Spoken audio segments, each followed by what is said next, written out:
Nageenya jaalalli hararra waaqayyoo iddoo jirtaniif lafa jirtan kallattii jirtan mara irratti isiniif haa baay'atu hordoftoota fi kabajamtoota jaalatamtoota sadarkaa dambireetti argamtan marti keessaniyyuu akkam jirtu nagaadha hannagaa guutuun qaba jira galata waaqayyoo nagaan na bira jiru immoo darbee sin biratiin akka jiraatu waaqayyoo uumaa abbaa abdiin qabatanii jechuun jaaladha egaa har'ammoo mashkuuraa jejeejiin hojjechuudhaaf deematoo jira hanga dhuma isaaniitti na wajjiniin turaayiin siniin jechuu jaaladha.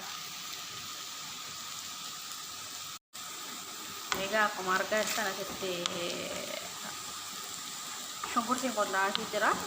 Dura isaa sanitti agarsiisuudhaaf immoo jaratu na bira ture yookaan saniif silkii fuudhuun natti hin tolle. Sila kanaaf isiniin jechuudhaaf jaaladhaa wantoota na barbaachisan immoo iyyuu hunda isaaniitiyyuu isinitti na agarsiisa. Amma dhuma isaatti na waliin tura.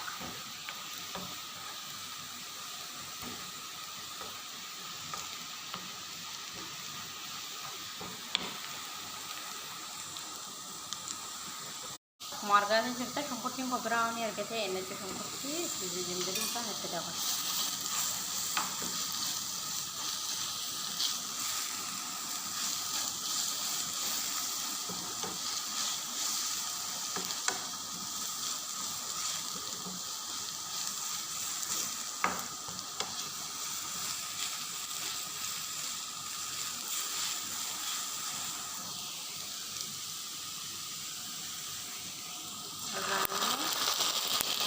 porsi salsa gitu.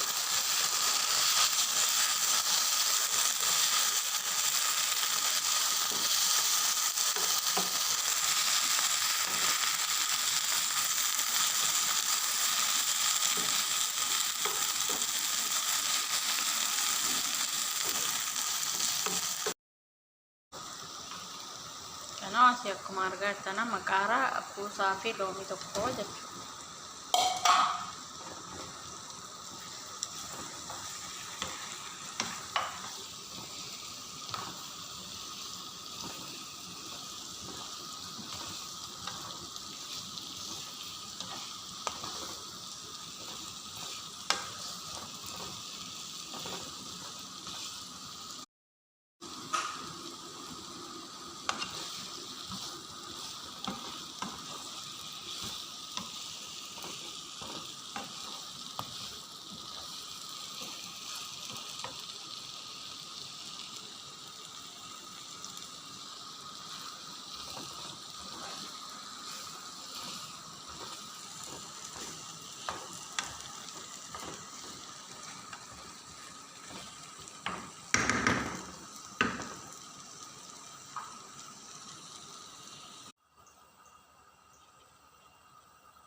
Nah, kumarga kan kemana-kemana energi tidak boleh main, salsa ini tidak meremeh, untuk saat itu kan ada yang buat, tomat ini tidak boleh.